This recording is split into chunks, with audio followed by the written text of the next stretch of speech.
Olá, hoje vamos continuar considerando os acontecimentos do relato do apóstolo João, no capítulo 21 do seu evangelho, a respeito da aparição extraordinária de Jesus aos seus discípulos, em que ele os aguarda na praia com uma refeição matinal, depois deles passarem uma noite inteira pescando sem pegar coisa alguma. E na reunião passada chegamos até o verso 11 e hoje então iniciamos a partir do verso 12, que diz o seguinte: Jesus lhes disse: venham comer. Nenhum dos discípulos tinha coragem de lhe perguntar: quem és tu? Sabiam que era o Senhor. Jesus aproximou-se, tomou o pão e o deu a eles, fazendo o mesmo com o peixe. Esta foi a terceira vez que Jesus apareceu aos seus discípulos depois que ressuscitou dos mortos.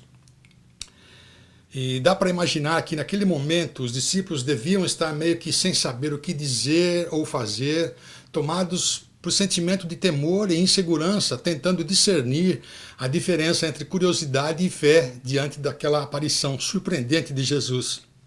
E o convite de Jesus é bem simples, né? Venham comer.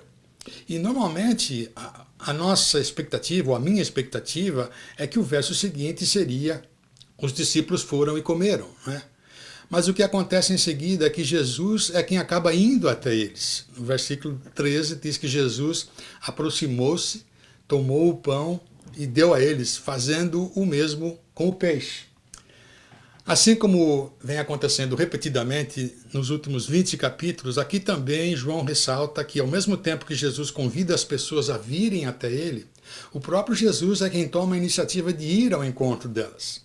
Jesus convida os discípulos para a refeição e quando eles se põem a caminho, Jesus já estava indo ao encontro deles para prover o alimento. Uma implicação extraordinária que esta cena de Jesus indo ao encontro e alimentando seus discípulos tem para a nossa vida, tanto como indivíduos como igreja, é que para que possamos experimentar dos benefícios da provisão generosa de Deus, primeiro é necessário reconhecermos que estamos vazios e necessitados. Ou seja, enquanto não reconhecemos que, à parte de Deus, somos pessoas totalmente impossibilitadas de fazer coisa alguma. Como naquela ocasião em que Jesus comparou a sua comunhão com seus discípulos, sendo semelhante à videira e seus ramos, né? Ele diz: sem mim vocês não podem fazer coisa alguma. E isso inclui a nossa incapacidade para enxergar e comprovar o significado da provisão transbordante que Deus nos oferece por meio de Cristo. E falando sobre isso, é bem significativo relembrarmos que foi para uma igreja que se considerava como sendo rica, não precisando de nada, que Jesus proferiu duras palavras de alerta por meio do apóstolo João, no seu livro do Apocalipse, capítulo 3, versículo 17, onde está escrito: você diz, Deus dizendo para a igreja, você diz, estou rico, adquiri riquezas e não preciso de nada. Não reconhece, porém, que é miserável, digno de compaixão, pobre, cego e que está nu. Ou seja, vocês estão encarando a vida sob uma perspectiva distorcida da realidade. E por mais incrível que pareça, essas palavras estavam sendo dirigidas a uma igreja, não a pessoas incrédulas ou agnósticas, mas pessoas que se consideravam cristãs. E Jesus continuou: dou-lhe este conselho, compre de mim, isto é, adquira comigo, né, ouro refinado no fogo, e aí sim você se tornará rico. Compre de mim roupas brancas e vista-se para cobrir a sua vergonhosa nudez. Compre de mim um colírio para ungir os seus olhos e poder enxergar. Repreendo e disciplino aqueles que eu amo. Por isso, seja diligente e arrependa-se. Eis que estou à porta e bato. Se alguém ouvir a minha voz e abrir a porta, entrarei e cearei com ele e ele comigo.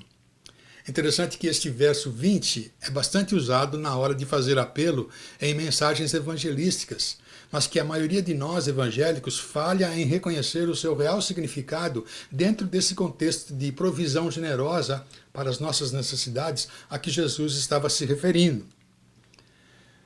Mas, de volta ao capítulo 21 de João, vemos que foi realmente uma refeição matinal inesquecível que produziu um impacto espetacular na vida dos seus discípulos. E continuando nesse mesmo contexto da terceira aparição de Jesus, exclusivamente para os seus discípulos mais chegados, vamos observar o que aconteceu logo após aquela refeição matinal preparada por Jesus, a partir do versículo 15. Depois de comerem, Jesus disse a Simão Pedro: Simão, filho de João, você me ama mais do que estes? Disse ele: Sim, Senhor, tu sabes que eu te amo. Jesus lhe disse: Cuide dos meus cordeiros. Uma segunda vez Jesus disse: Simão, filho de João, você me ama? E ele respondeu: Sim, Senhor, tu sabes que eu te amo. Disse Jesus: Pastoreie as minhas ovelhas. Pela terceira vez ele lhe disse: Simão, filho de João, você me ama? Pedro ficou magoado por Jesus lhe ter perguntado pela terceira vez: Você me ama? E lhe disse: Senhor, tu sabes todas as coisas e sabes que eu te amo. Disse-lhe Jesus: Cuide das minhas ovelhas. Lembra que no início do capítulo foi Pedro quem, antes dos demais discípulos, tomou a decisão de voltar a trabalhar com pescaria, que era a sua profissão até antes, quando Jesus o chamara para ser discípulo. Portanto, fica evidente que Pedro é o foco principal nesse capítulo, e a impressão que podemos ter é que a decisão de voltar a pescar tinha sido um tipo de desabafo decorrente dele ter negado a Jesus na circunstância mais crítica da vida de Jesus. Ou seja, é como se Pedro estivesse dizendo: eu tive uma boa chance para me tornar um discípulo fiel e leal de Jesus, mas eu falhei, não consegui ser bem-sucedido. Acabei traindo a Jesus. Eu fui aquele que jurou que nunca o abandonaria e com quem ele poderia contar até o fim. Mas aqui estou eu servindo como uma ilustração visual de covardia. Portanto, a decisão de voltar à pescaria pode ter sido uma expressão de remorso por ter desperdiçado a sua melhor oportunidade de ser um discípulo fiel de Jesus. Isso me trouxe à mente uma canção que até pouco tempo estava na lista das mais solicitadas nas estações de rádio evangélicas. E a parte inicial da música é como se fosse o próprio sentimento de remorso falando com alguém, dizendo: Hello, my name is regret. Olá, o meu nome é remorso. E a música continua: I'm pretty sure we have met. Eu tenho certeza que nós já nos encontramos. Every single day of your life. Todos os dias da sua vida. I am the whisper inside. Eu sou aquele sussurro interior that won't let you forget. Que não deixa você esquecer. É difícil imaginar que especialmente Pedro não estivesse lutando contra o sentimento de remorso por ter negado a Jesus e por isso estar se sentindo culpado ou desqualificado para estar na companhia de Jesus naquela manhã.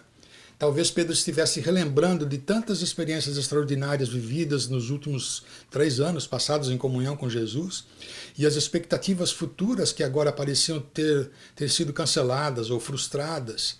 E a coisa que Pedro mais queria que acontecesse, eu imagino, era algo que pudesse reverter aquela situação. E com base nesse diálogo que Jesus teve com Pedro, logo após a refeição, eu tenho uma forte tendência de pensar que Pedro estava se sentindo como um jogador que, por ter cometido alguma irregularidade, recebeu uma suspensão indefinida de jogar. Agora ele só pode ficar assistindo o jogo no lado de fora do campo, ou no banco de reserva.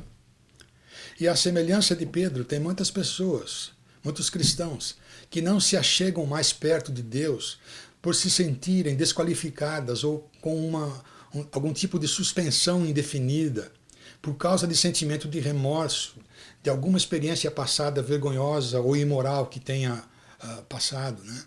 E eu estou dizendo isso não porque eu tenha sido informado de algum tropeço ou fracasso moral que um de vocês tenha cometido, mas sim porque, de acordo com as Escrituras, fracassar é algo que é comum na vida de qualquer ser humano. Todos nós estamos sujeitos a isso. E de um jeito ou de outro, e com intensidade variada, todos nós podemos sentir remorso de escolhas erradas, precipitadas, de pensamentos, palavras e ações passadas que, se fosse possível voltar no tempo, faríamos todo o possível para reverter, não é mesmo? Inclusive tem até aquele ditado que diz: se remorso matasse, eu já estaria morto.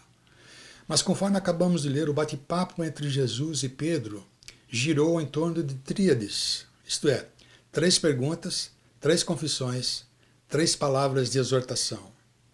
E não precisamos voltar aos capítulos anteriores para relembrar da condição em que Pedro se encontrava.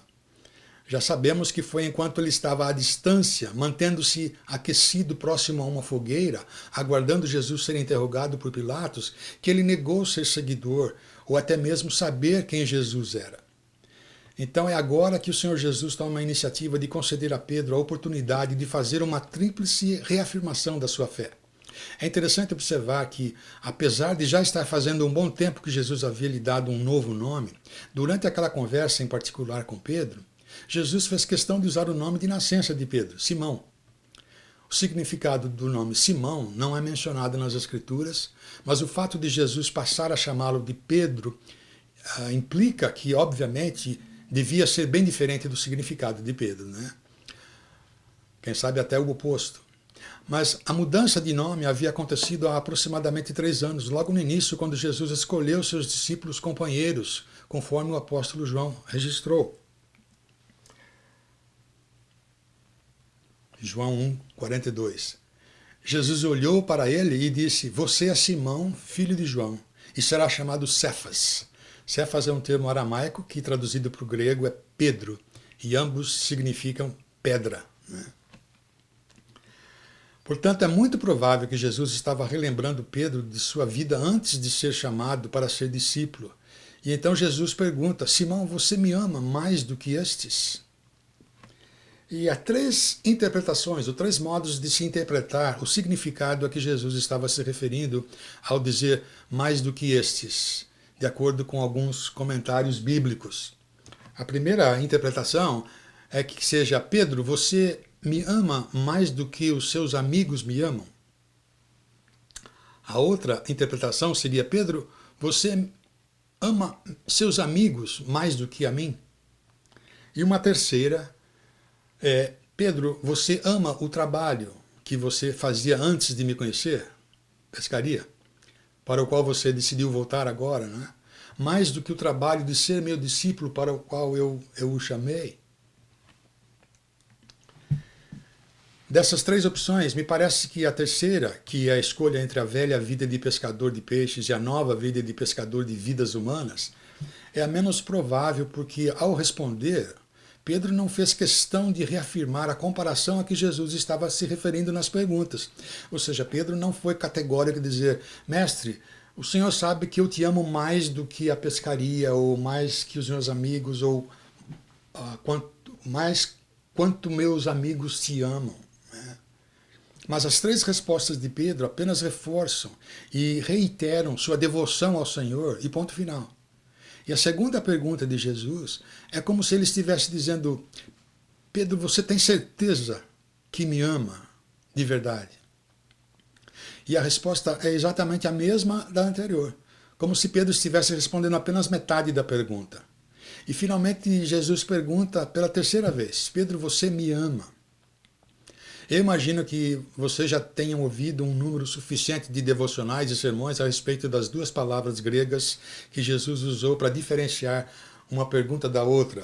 A primeira vez que ele pergunta usando a palavra philéo, e a segunda vez é a palavra agape.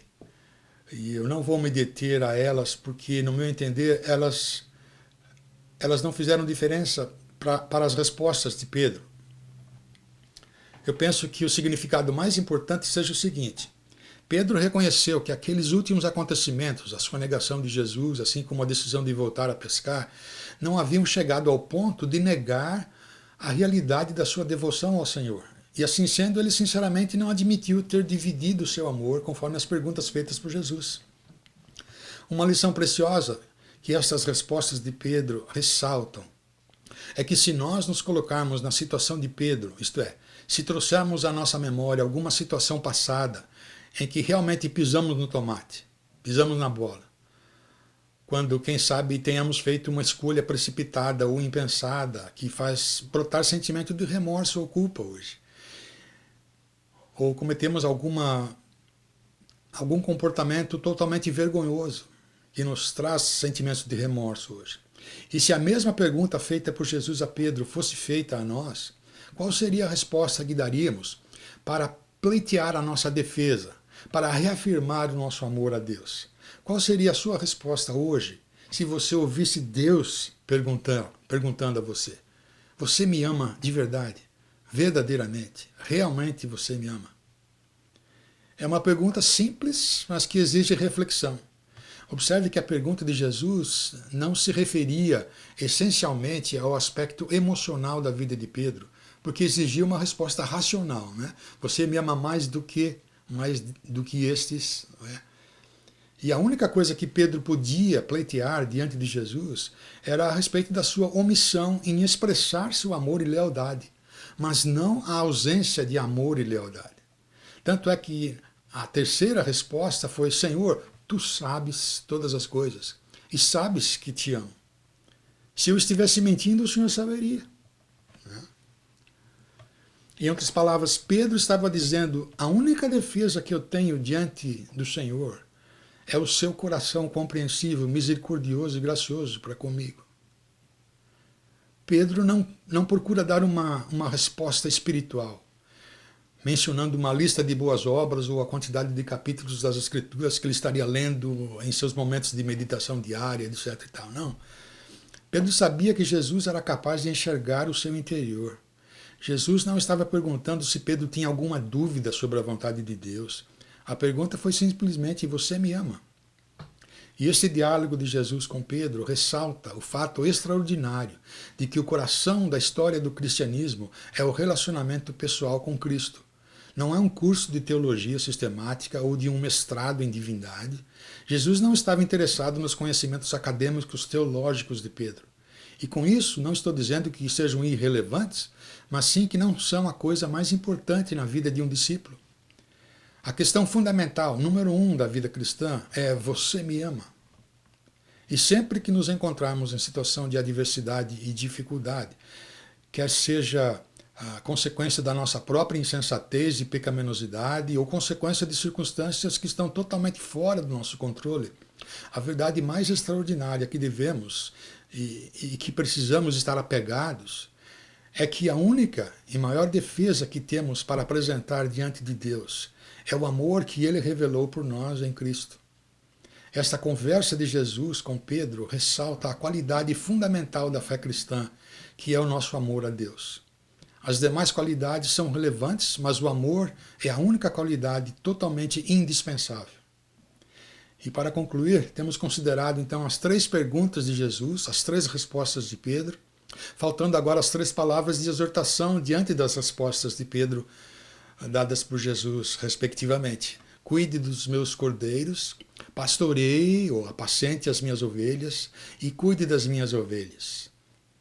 Para aqueles que já conhecem a história, as 3 palavras de exortação de Jesus estão praticamente dizendo: Pedro, quero que você coloque como prioridade da sua vida o cuidado pelo meu rebanho, daqueles que estão começando a fazer parte da minha família, da minha igreja. E não é surpreendente que Jesus tenha dado uma responsabilidade tão significativa para uma pessoa que, de certa forma, tinha sido reprovado no exame final. Jesus entregou a responsabilidade do cuidado da sua igreja para o discípulo que, na hora do tira-teima, decidiu dar o fora e cantar em outra vizinhança. Esse deve ser, sem dúvida, o fato mais surpreendente deste relato. Mas foi dessa forma que Jesus estava anunciando que confiava em Pedro. Essa foi a revanche de Jesus contra Pedro. Foi dessa forma graciosa que Jesus reparou a ofensa da sua negação. Então, a responsabilidade que Jesus colocou nas mãos de Pedro não somente foi uma clara evidência de confiança, mas também evidência de que Jesus o havia testado, ele havia passado no teste. Jesus havia comprovado a sinceridade do seu amor. E a restauração de Pedro serve como ilustração de uma realidade magnífica que permeia toda a Escritura. O fato que adoramos o Deus de toda a graça, da graça infinita, uma graça que é preciosa. É tua graça que liberta, é tua graça que me cura, é tua graça que sustenta minha vida. Por teu sangue tenho acesso à tua graça preciosa.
brilhando.